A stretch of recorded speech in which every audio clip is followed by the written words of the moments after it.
Good morning and hello, and thank you for joining us on this webinar. My name's David. I'm really pleased to be joined today by Matt Taylor, co-founder of Common Ground. Matt will be taking you through a process to help identify why your website might not be delivering the traffic and leads that you need to hit your objectives.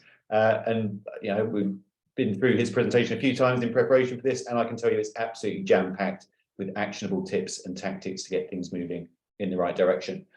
Just a reminder, if you didn't hear the announcement a moment ago, the webinar is being recorded. We'll send you a link to watch the recording and download a copy of the slide deck after the talk today. We're hoping to have some time left at the end for a Q&A session. So if you do have any burning questions for Matt or just want to pick his brains on something SEO related, then type them into the Q&A section, which should be visible at the bottom of your screen. Before I hand over to Matt, I just want to make sure that everyone is engaged on this webinar today. So I want to kick things off with a quick poll. And the first poll of the day, it's a nice and easy one to get things started. It's compared to previous years, are you finding it easier or harder to get the traffic and leads you need through your website? It's just a single selection, and just pop your answer in there and we can share the results afterwards. But Matt, this is probably a good time to bring you in, and maybe you can share your experience based on all the companies you've been speaking with about how they're finding SEO life at the moment. Morning. Thank you for the introduction, David. Thank you for joining me. I'll be perfectly honest. I literally cannot see anybody apart from David at this point. So this is slightly weird. And if you wonder why I'm looking that way, it's because that's where David is on my screen. So SEO wise, I think a lot of our clients are seeing not really a kind of a change in traffic. It's more of a change in budgets that they're seeing at the moment. So I think a lot of companies have been spooked by talk of a recession. And I think what we're actually seeing now is a lot of those companies are realizing it wasn't as bad as they thought it was going to be. And so they're kind of looking to then put more budget back into their marketing. Okay, yeah. Well, it's kind of aligned to the results that I'm seeing here. So I'll just end the poll and share the results for everybody. But it looks like getting on for almost 2/3 of people are finding things about the same as they have been in previous years, with 40% or so finding it a bit more challenging than in previous years. So thanks for everyone for contributing. We've got one more poll that will run later on in the session as well, but that's really helpful. Thank you. And Matt, probably a good time now to hand over to you. Excellent, thank you very much. So obviously we're here to do the live webinar today. It's about SEO performance and why that's flatlined, and if that has flatlined, what to do to get things moving in the right direction. Again, a couple of things I will mention. You may notice, I don't know if you can see my background, but I very obviously work from home.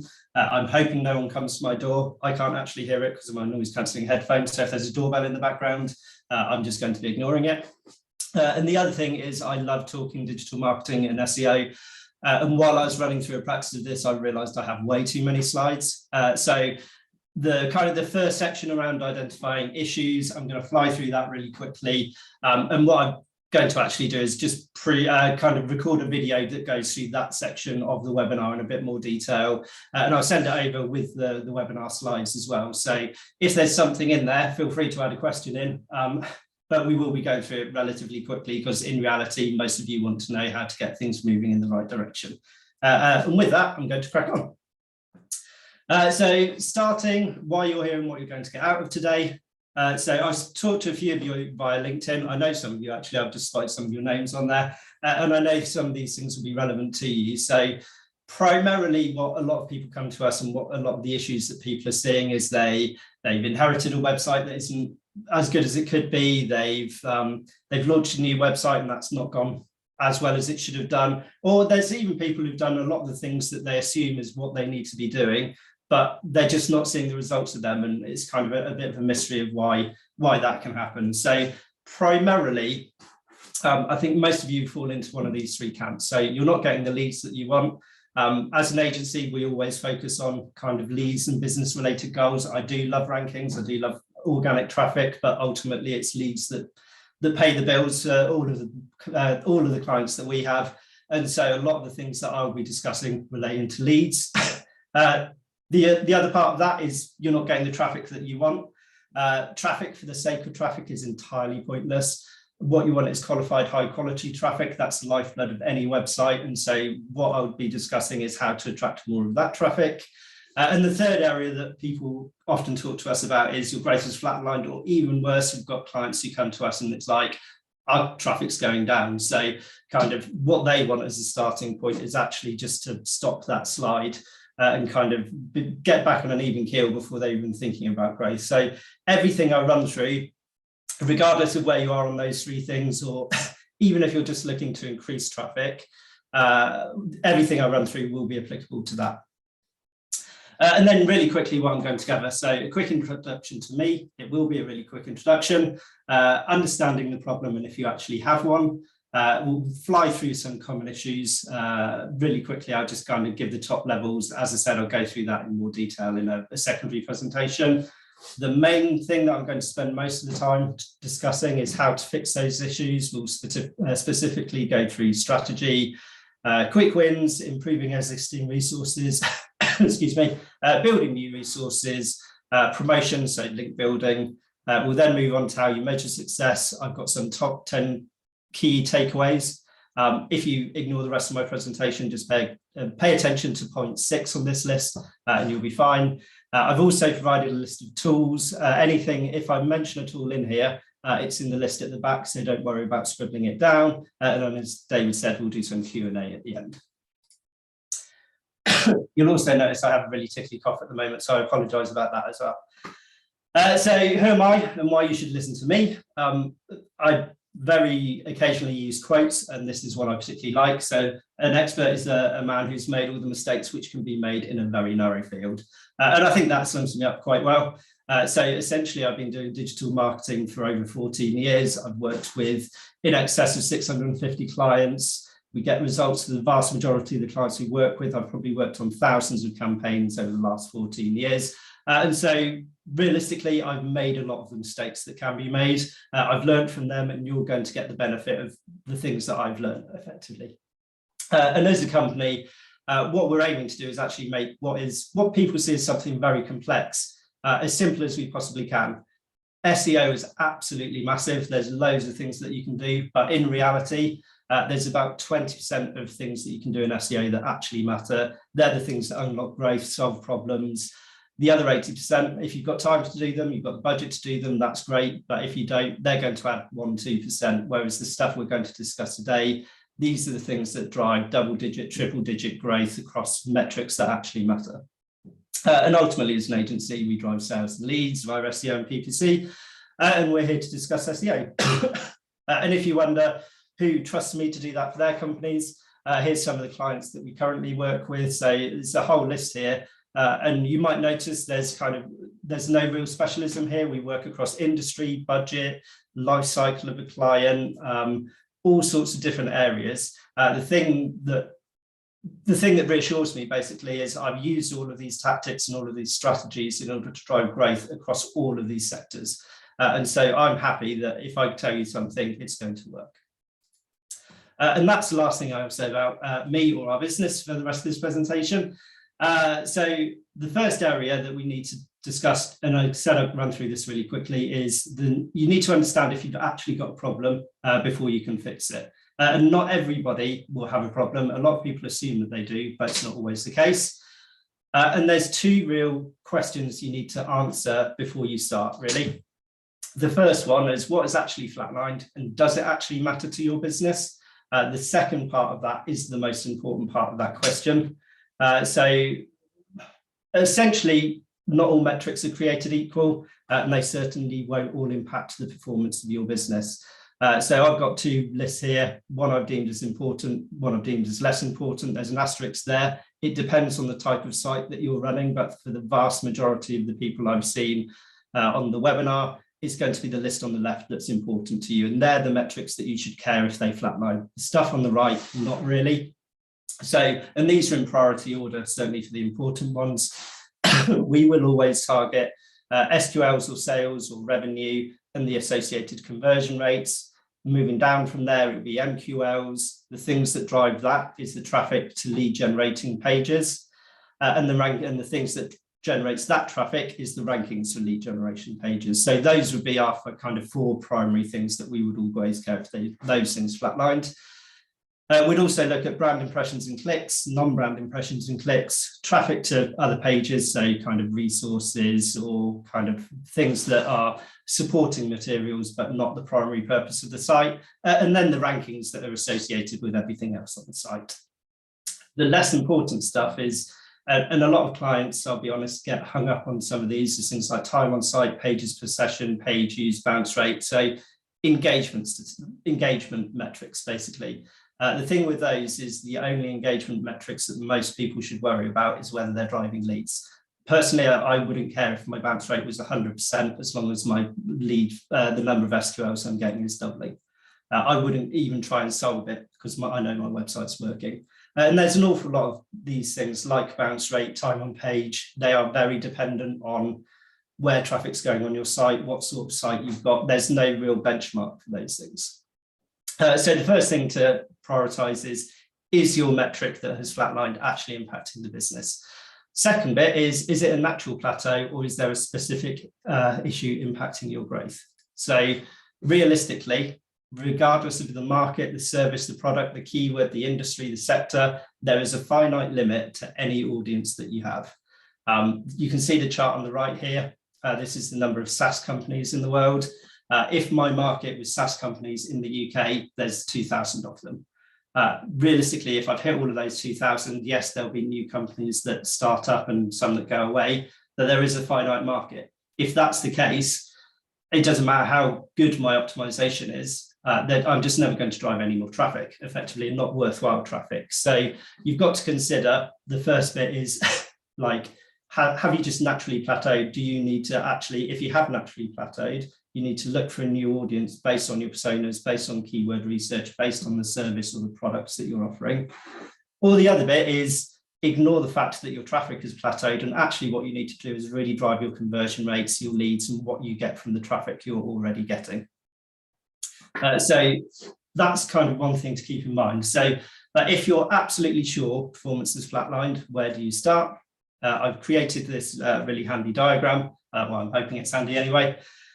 So you'd start in the top left and basically just follow it round. So I'll go through what these reviews are as we kind of get to them. So the first one would be, do you think it's seasonality or there's an issue within the market? So obviously this year, everybody's talking about costs of living and recession. So that's going to have an impact. If that's the case, what I would do personally, start off with an analytics review. What we're doing with an analytics review is trying to understand if it's a single part of your website that is having an issue or it's the entire website, because depending on which that is, they're very different issues to be able to solve. With an analytics review, effectively what you want to look at is month on month and year on year trends. Pick a kind of 6 to 12 month period to assess, because monthly statistics for a lot of people aren't important. And then you're looking for the areas that might be growing or the areas that might be showing negative growth. And that's just to identify where the problem and where the issue actually sits and where you need to go after. The other bit related to that is the visibility review. Again, what you're looking for is, are there certain sections or areas of my websites or keyword topic areas where my rankings are going down, others are going up? So it's using those two things to do. For a visibility review, definitely go with something SEMrush or Ahrefs. There's a free version of SEMrush if you don't have the budget for it, so make use of that.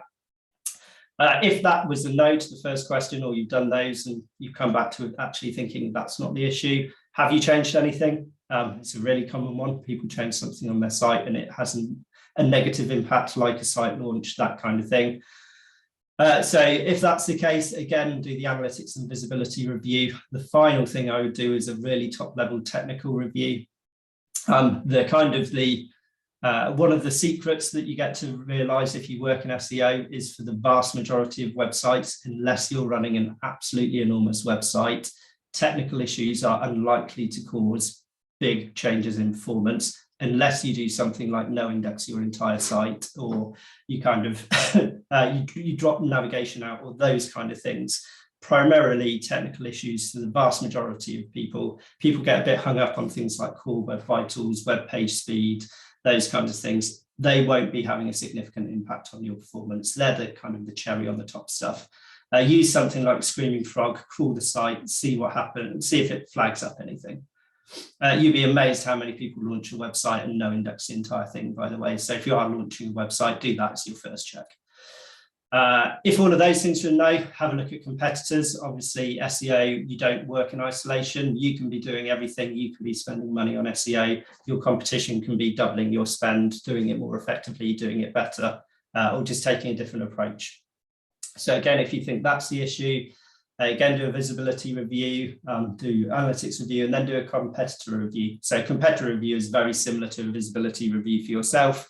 Just pop them into SEMrush, have a look at kind of what their traffic's doing, what their keywords are doing, have they suddenly acquired a load of links, that kind of thing. Just look for any outliers, see who the winners are, see who the losers are. If you're in the SaaS market, we actually, somewhere on our website, we have a kind of an industry report into the SaaS market, which shows winners and losers on a monthly basis, I think. So you can use other resources to look for that as well. Again, if you get back to the no, has Google changed something? Realistically, you can do everything right with SEO, and then Google will move the goalposts. So if you think they've done something, they're very upfront when they change stuff. So have a look at the Google Search Central blog, have a look at industry press, do a visibility review. It might be that suddenly the organic results have got even lower down the page. They put more kind of feature snippets at the top, and that would just flatline your traffic, or for some keywords, it might drive traffic down. So just have a look at that. And again, look at, their advice is always the same: improve your content and give you good user experience. Realistically, they're not going to tell you that much about how to solve it. The industry press within the SEO and digital marketing industry, that's what that's there for, basically. And if you've gone all through those, you still can't find an issue, realistically, you're unlikely to have an issue in inverted commas. And that's the vast majority of websites. You won't have an issue. The amount of people that come to me saying, I've got an issue, we go through all of these steps and find, actually, no, you haven't. You've just plateaued, or you've reached the maximum of what you can get with the website that you've got.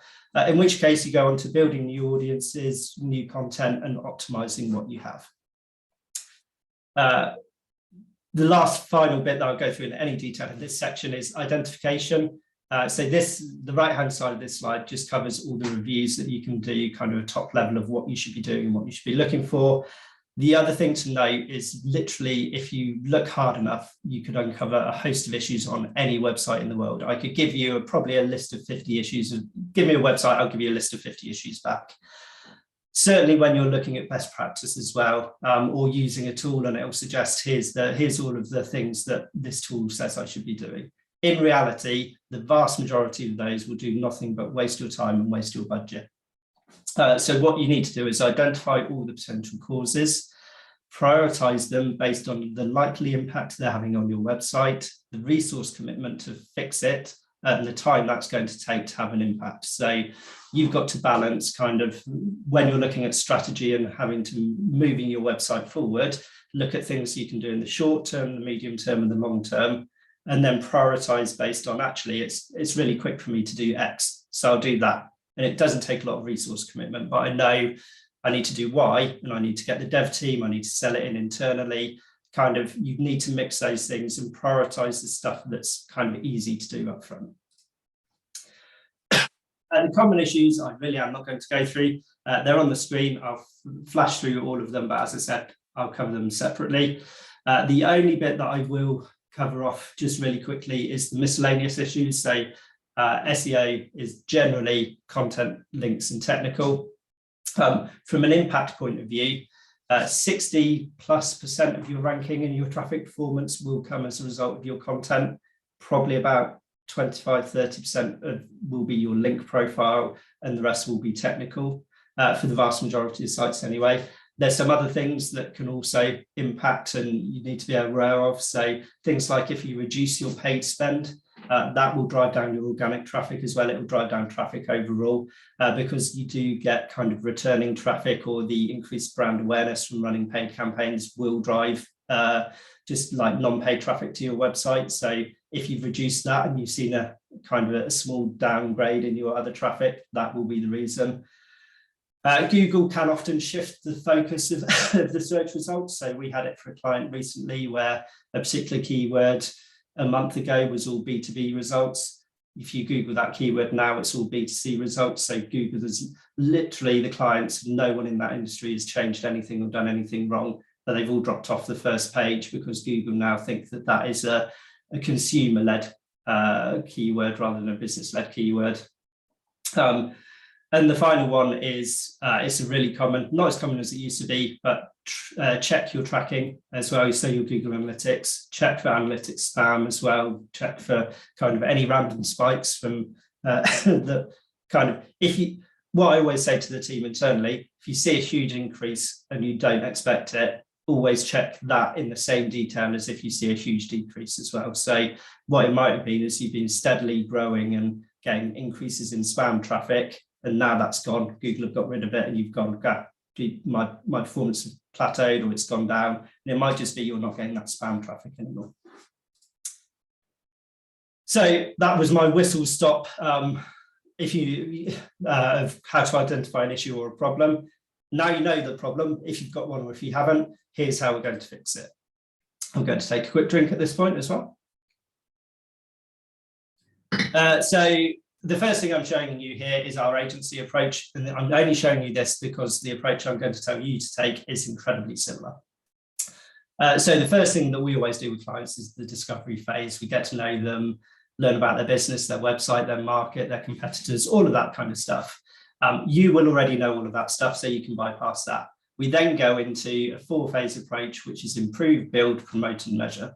So the first thing is improving what you already have. One of the quickest wins that you can have with any website is looking for what Google already think you're relevant for, and looking at your rankings and improving them if there's scope to improve it. So if it's second page, third page, fourth page for a particular keyword, look at that page. Google already thinks you're relevant for it. So it's just a case of tweaking and improving that page. So always start with improving what you have. Just make it work harder. You've already invested resources in it. The second phase, which misleadingly is now phase 3, is the build approach. So you can do it concurrently with the improve phase, but that is building new audiences, building new resources, building new content, whatever it needs to be to add onto your site in order to improve it. So if you think of a website, if it's got a fixed number of pages, there's always going to be a maximum number of keywords you can effectively target.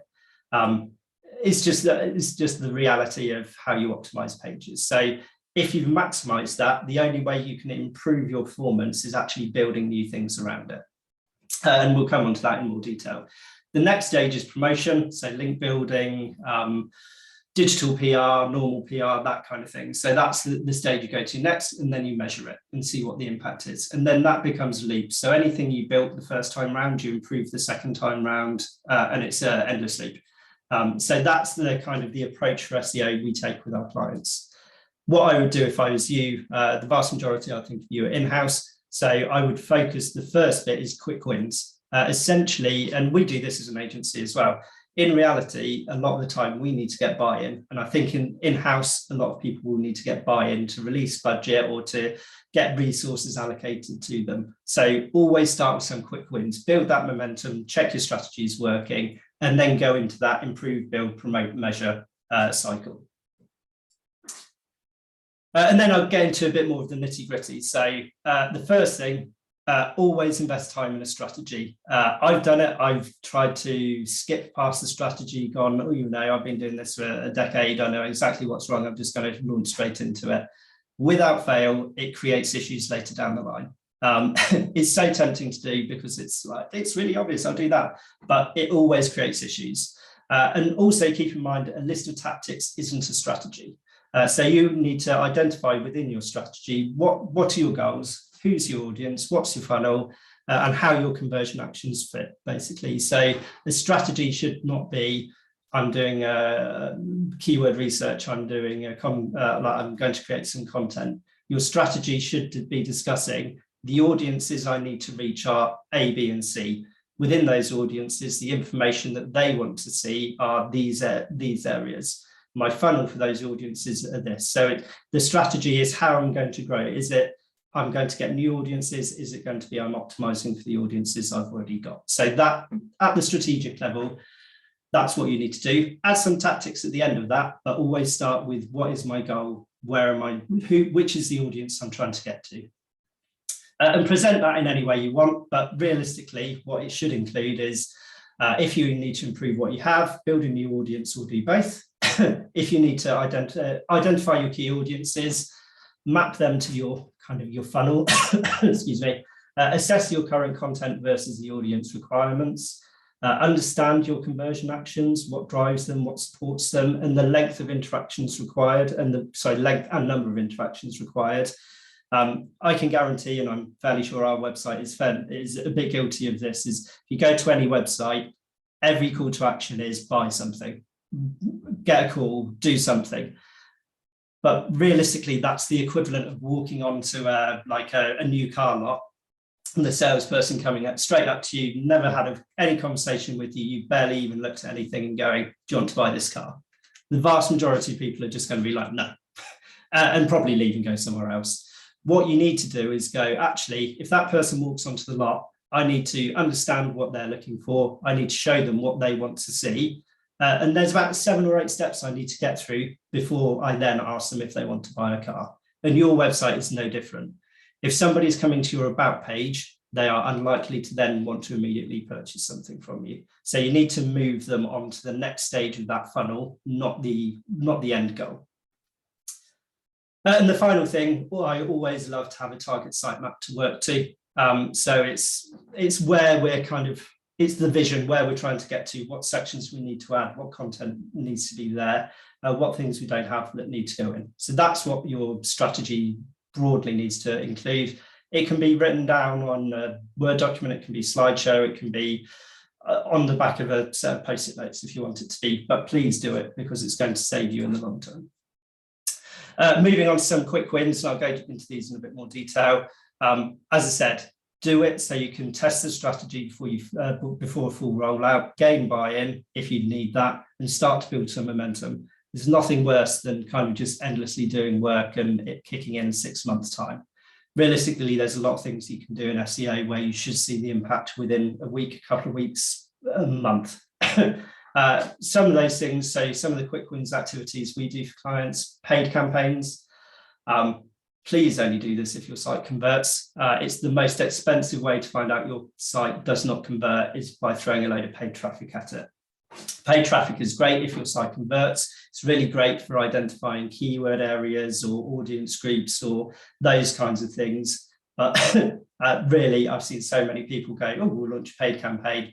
They rinse through half their marketing budget and then they figure out the site doesn't convert for whatever reason. And so really don't do it if your site doesn't convert.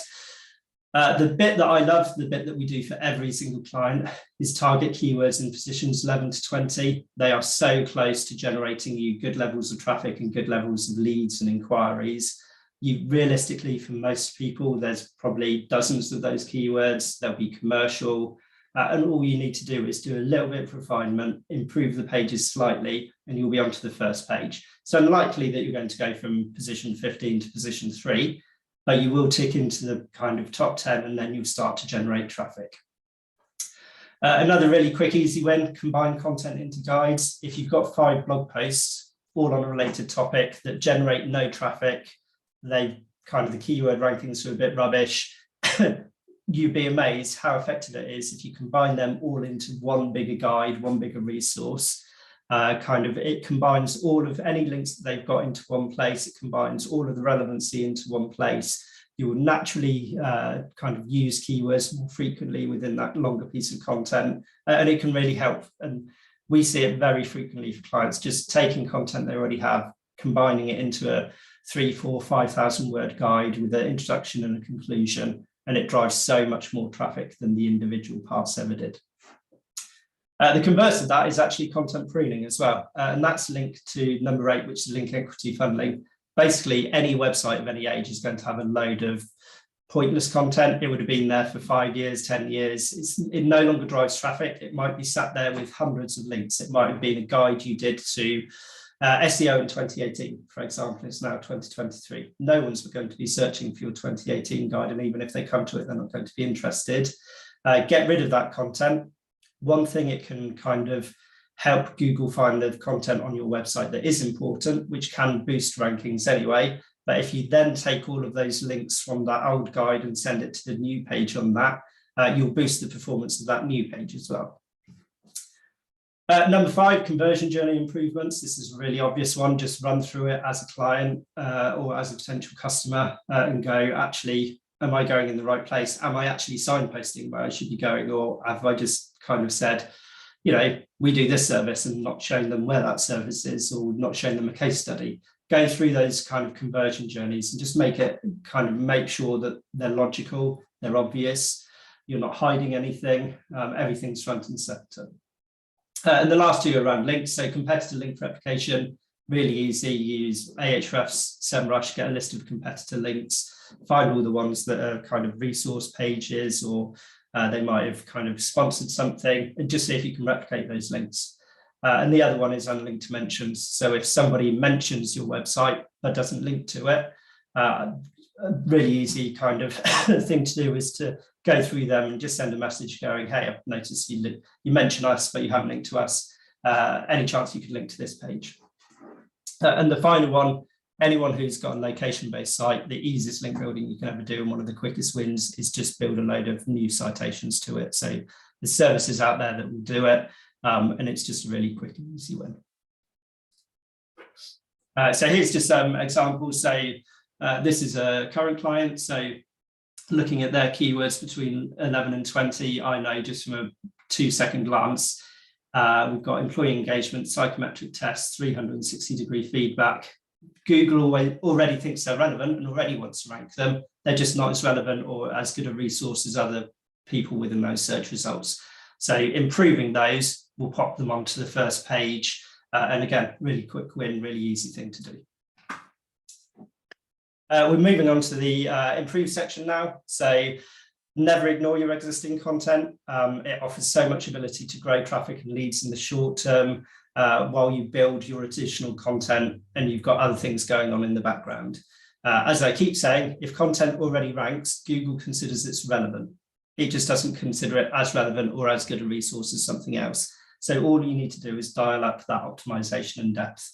I've got a checklist on the next slide, but effectively the things that we do to improve existing content is identify the target pages or rankings or keywords or whatever it needs to be. That's always the first step. So we would prioritize those. We usually prioritize kind of commercial terms first and then move on to informational terms.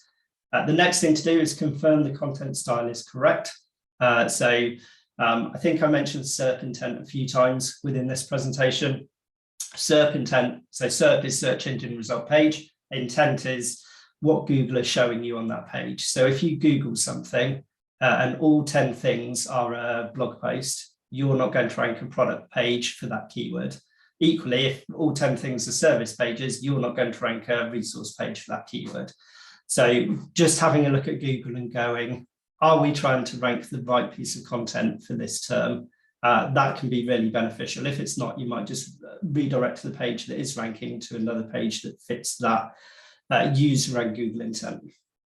There's on-page basic SEO improvements. So you'd be amazed how many people just changing title tags, URL structures, those kinds of things, really quick, easy wins. My favorite clients are the ones with a boatload of content, which is really badly optimized, like basic optimization, because it's just like, yeah, we'll just do all of these title tags and now we've like tripled your traffic. And it's the easiest thing in the world. But people ignore it because it's not very interesting, it's not very sexy, and it's basic SEO, but it works.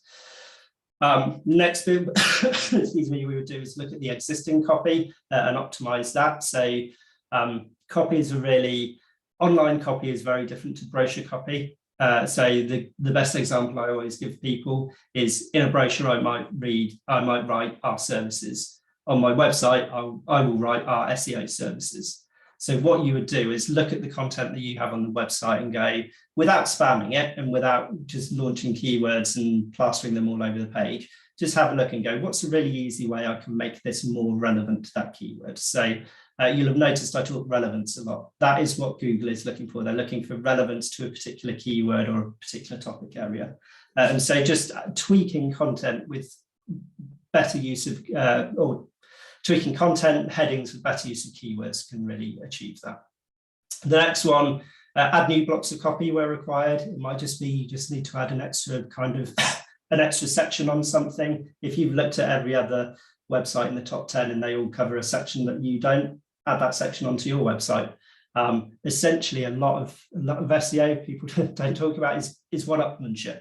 So it's like, you've got that resource, great, I'm going to make a better resource. It's presumably at some point there's a kind of a maximum limit to that, but for most people that it's not there already. Then optimizing internal link structure, again, probably the least sexy thing you can do in SEO is internal linking.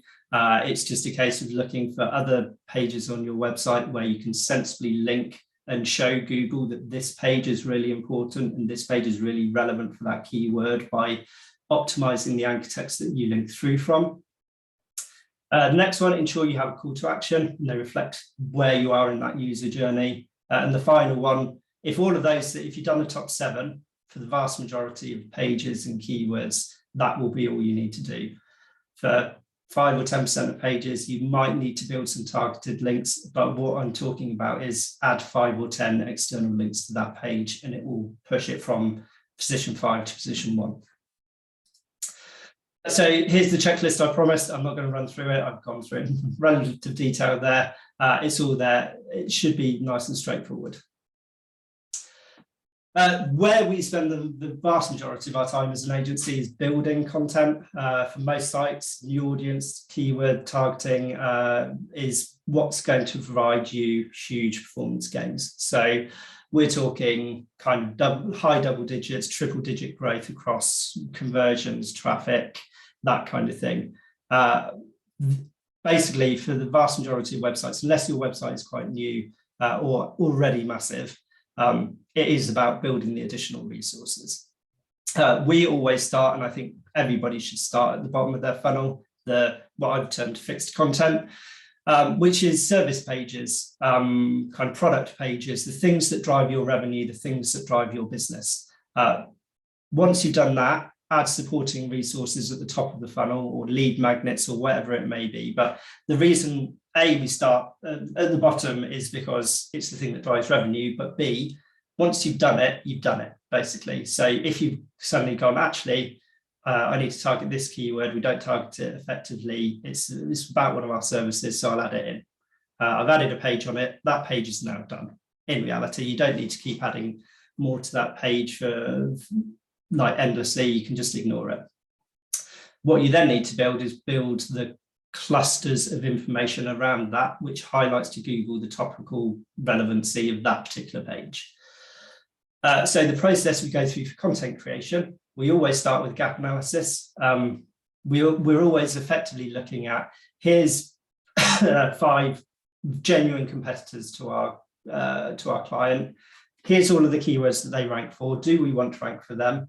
If one of your genuine competitors ranks for a keyword and they rank well for a keyword, there is nothing to stop you from ranking for that term too. It's a really easy bit of an intelligence just to go and do a keyword gap analysis. Go and do it on SEMrush. It takes about 5 minutes to run. You just have to find the domain names to put in. It will do the rest for you. I'll show you that on the next slide. Once you've done that, you need to understand your audience and funnel, and you need to create that target sitemap if you haven't done that in the strategy. Then once you've done all of those things, go through and select the topic and keywords that you're going to target with your new content. So again, it's about being strategic. Don't just go for, oh, here's 10 keywords. They're in no way related, but I'm going to try and target all 10. What you need to be doing is going, actually, here's a topic cluster that I can focus on. I'll do the kind of the pillar page, and then I'll surround that with a load of cluster content. You know, I'm waving my arms around like a crazy person. I don't know if any of you can see it. So hopefully you can. Once you've done that, have a look at the SERP competition as well. Go to Google, see if you are realistically in with a chance of ranking. And make sure the keyword or the topic you're selecting, what Google is showing, is about your industry. I've done it before for a client. I forget, it's something in software where one of their words was act. And when you Google it, it's all about acting classes. It's got nothing to do with their software. So we could have spent a lot of time trying to rank for it, but in reality, most people aren't going to click through, or even if they do, they're going to be low value. Once you've done that, do a brief. Our briefs tend to cover, because we use copywriters, if you do as well, what your brief should cover is literally, here's the keywords, here's the title, here's the type of content, here's some good examples of that content, and here's a full structure of what we need to create for that page. So we will go down to like, section 1 should be about this. This is the heading. This is how many words. This is what it should cover. Section 2, section 3, on and on. If you're feeling particularly like you need to use ChatGPT for something, content briefs is a great way to do that. I would never use ChatGPT to write content that I would then put on the website, because Google will figure out, if they haven't already, they will figure out sooner or later how to algorithmically identify it and kind of weaken it. If you're using it to go to shortcut your content briefs and go, actually, it can summarize all of that. The thing to bear in mind is it only goes up to, I think it only knows anything from the year 2021 or before, but using it for content briefs is a really easy way to do it. And the quality of it's really good. You have to do the manual review of it. You need to make sure you need to have done all of the other steps. So you can actually go, yes, this brief is correct, but it will save you time. Then you do the copywriting, then we do the optimization. So we always let our copywriters write, and then we go back and optimize it afterwards. So always write for your users first, and then optimize it, and then it gets it loaded. So nothing will happen. You won't build any traffic, any performance until you've uploaded that piece of content.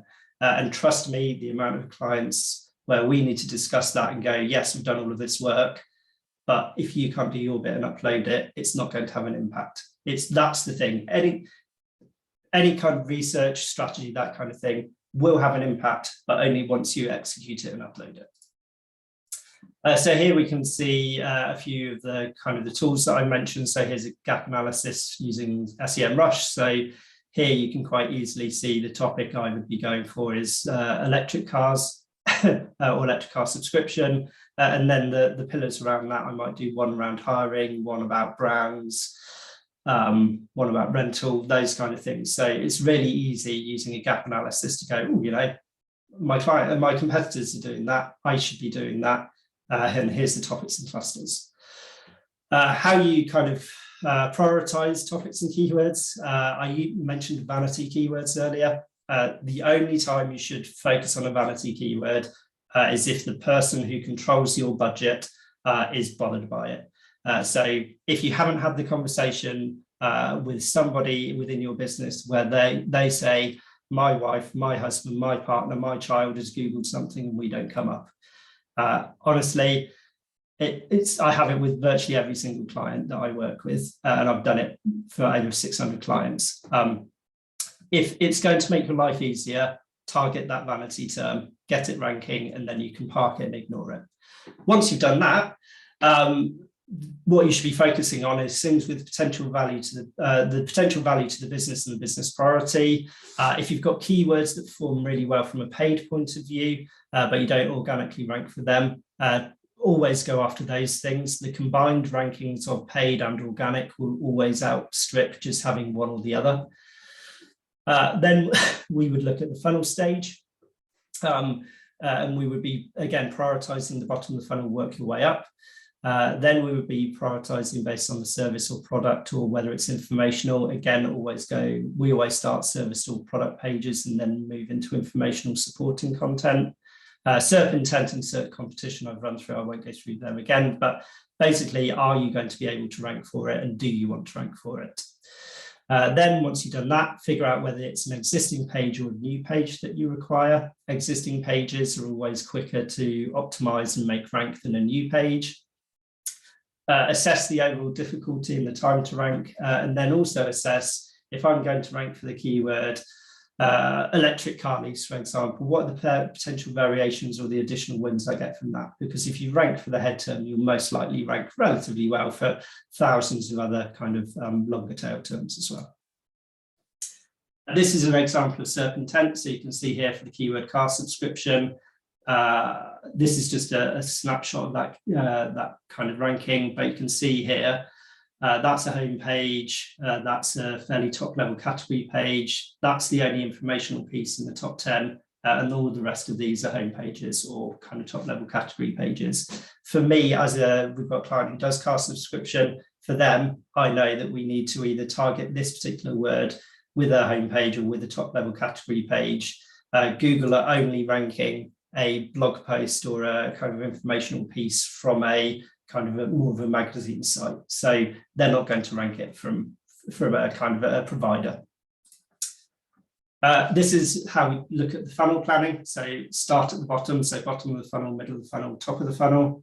So what the business goal at the bottom of the funnel is to convert, what the user goal is to decide, and the types of content that we would do. Again, this is using our car subscription client as an example. We do car category pages, deal types, or marketing pages at the bottom of the funnel. If we've got all of those, we're moving up into the evaluation stage, the middle of the funnel.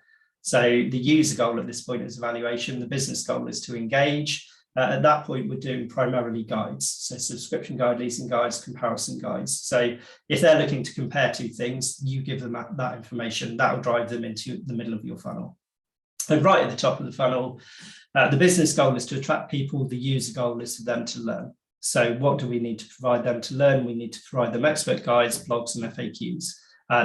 There's a huge push. I think it's over 40% of people will buy from the first website that they come to and find research from. So putting budget and time and effort into the top of the funnel will pay dividends, because then they're comparing everybody against you, that you're not in that comparison the other way around. So they've already, they've got information from you, they trust you, they then look at your service and go, actually, this is what they're offering. And then they're comparing everybody to you, not going, oh, they're coming to your website and going, oh, is this as good as the other people? It's the other way around. It's like, oh, these people don't offer all of these things that the first website did. Having a really quick look at pillar and cluster planning. So again, using car subscription, our pillar page would be car subscription, in this case, probably the home page.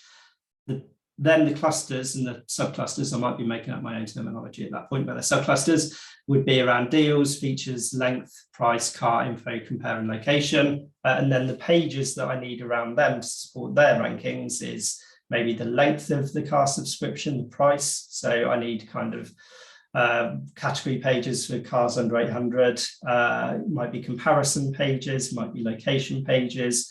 So what you're doing is building topical relevancy for Google. So Google don't only look at a single page, they look at the website overall. So how relevant is this website to car subscription? Is why you can't just take a really unrelated but powerful site and dump on a page about car subscription and rank.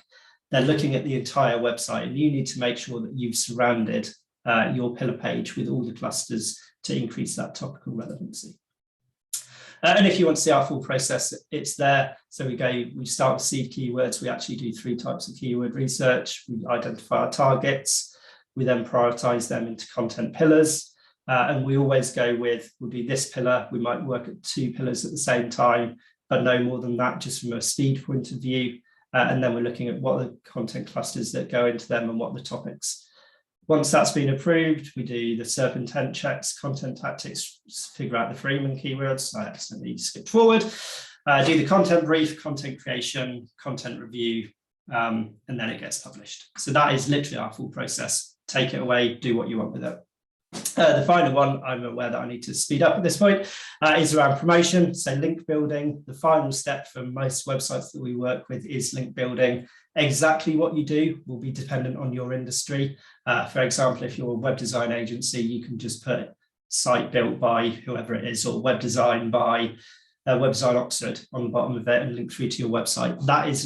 That is fine within your industry. Any other industry does that, they will likely get kind of penalized by Google in some way or shape or form. So what works in one industry doesn't always work in another. So you need to have a look at what actually works in your industry.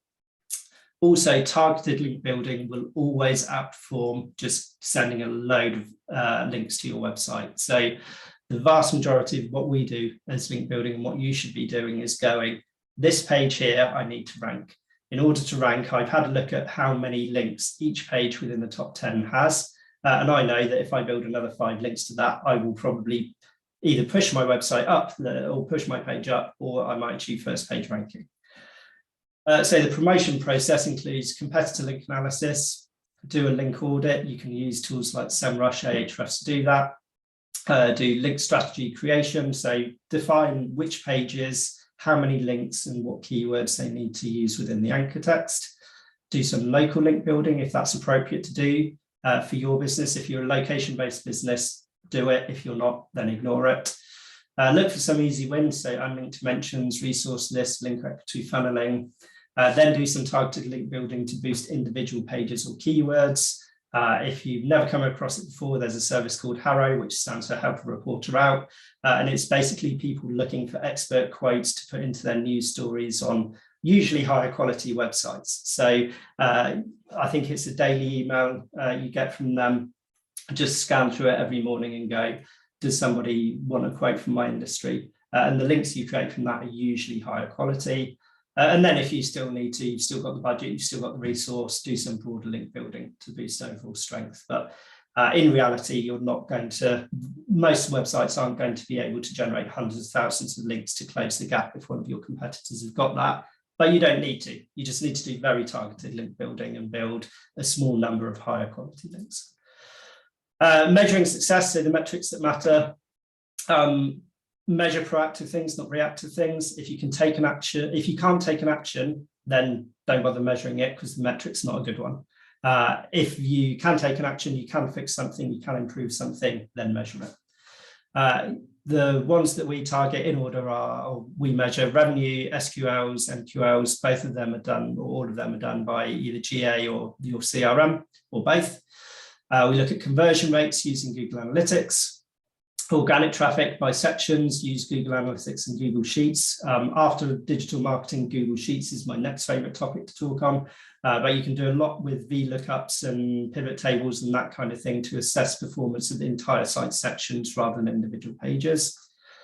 Monitor your brand versus non-brand visibility and clicks in Google Search Console. So quite commonly we see for clients, they'll go, oh, you know, we plateaued, but what they're seeing is actually their brand traffic is going down and their non-brand traffic is going up.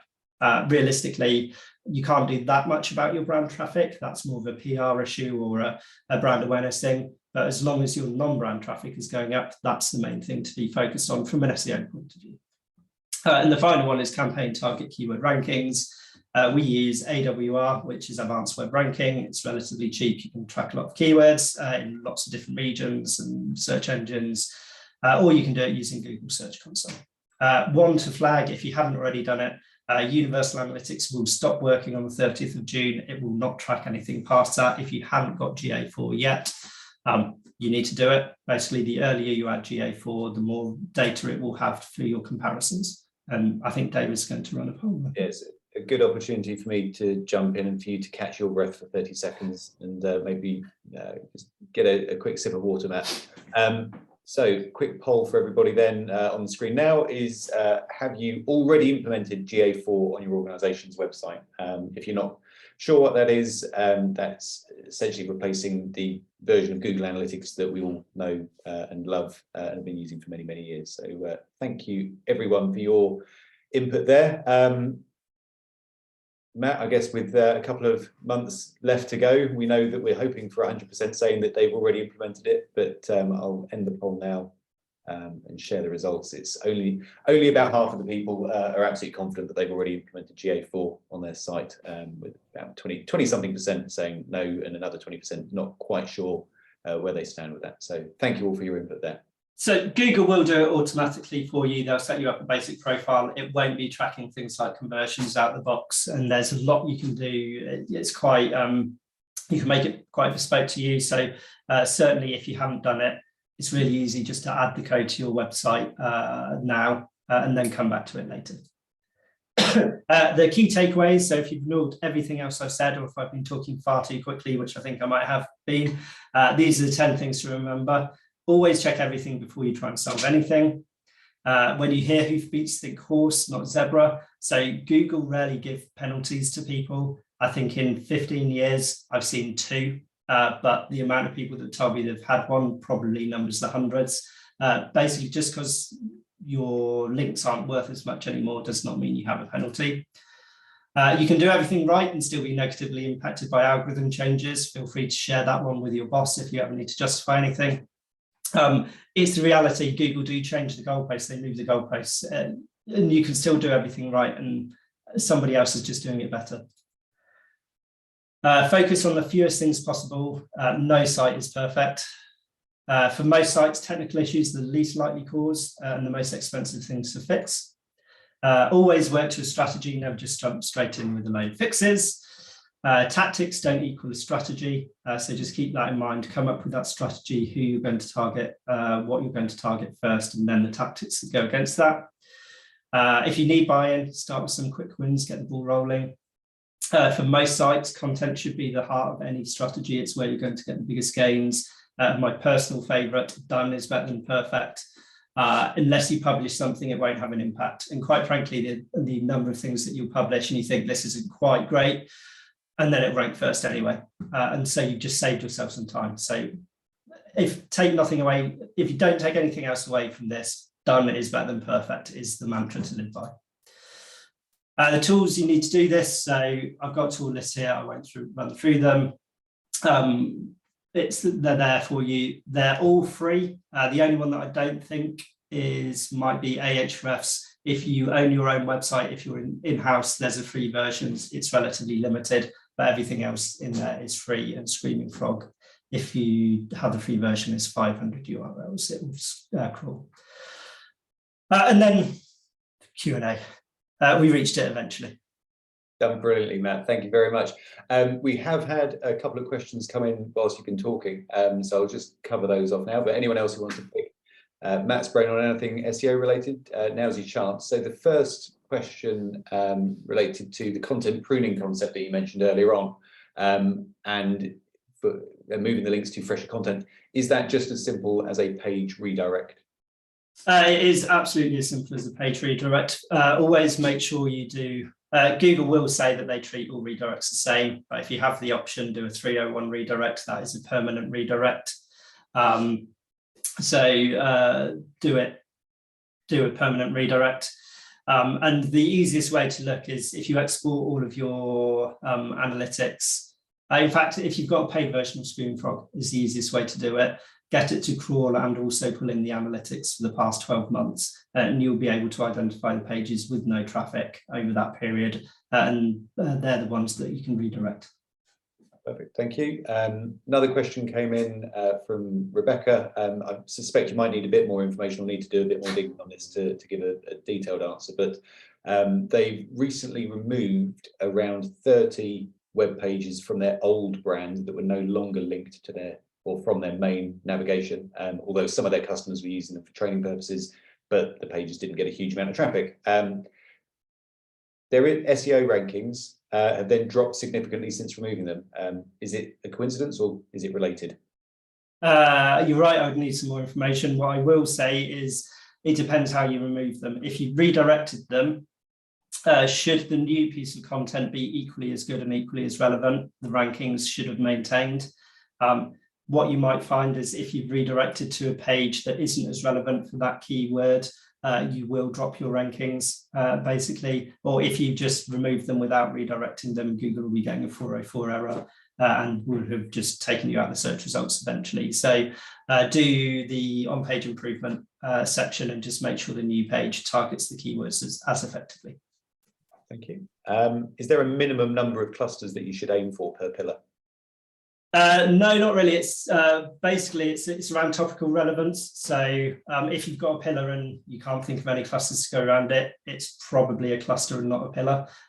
So if you can't get to 3 to 5 quite easily within your keyword research, you either need to do more keyword research, or that page is probably not a pillar, it's a cluster page and should come off something else. Perfect. Thank you. One more has just come through. So if you optimize content but then the rankings go down, what should you do?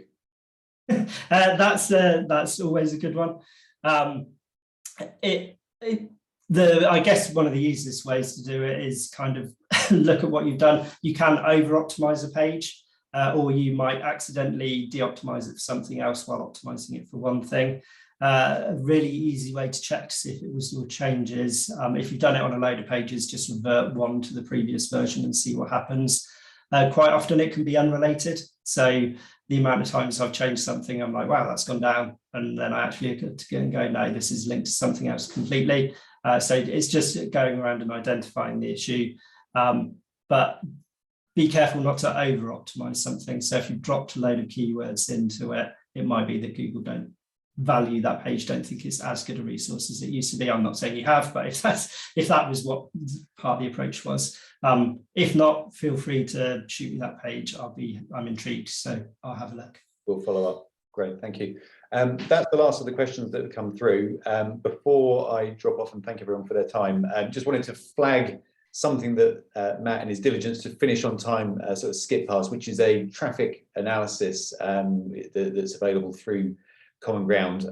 If you are interested, particularly for those of you who are managing your SEO in-house and are maybe struggling to convince your boss that you should be investing more in your search engine optimization to generate the leads you need, I'd really encourage you to take this up. So it's an analysis of the traffic that you're getting to your website using real data and data against your competitors as well, just to see, I suppose, the value of the traffic and the value of the leads that you might be able to get if you were to invest more in your SEO. So if you are interested in that, I'd encourage you just to sort of flag that, just pop, yes, I'm interested, or something along those lines, yes, please, into the Q&A, or if you can see it, the chat panel, and we'll follow up after this. Thank you, Matt, for such a detailed and thoughtful presentation. I'm sure everyone's got a ton of value out of that. I know I have. And thank you, everyone, for attending. I hope you found it as useful as I have as well. Look forward to seeing you all on future webinars. Thank you. Thanks.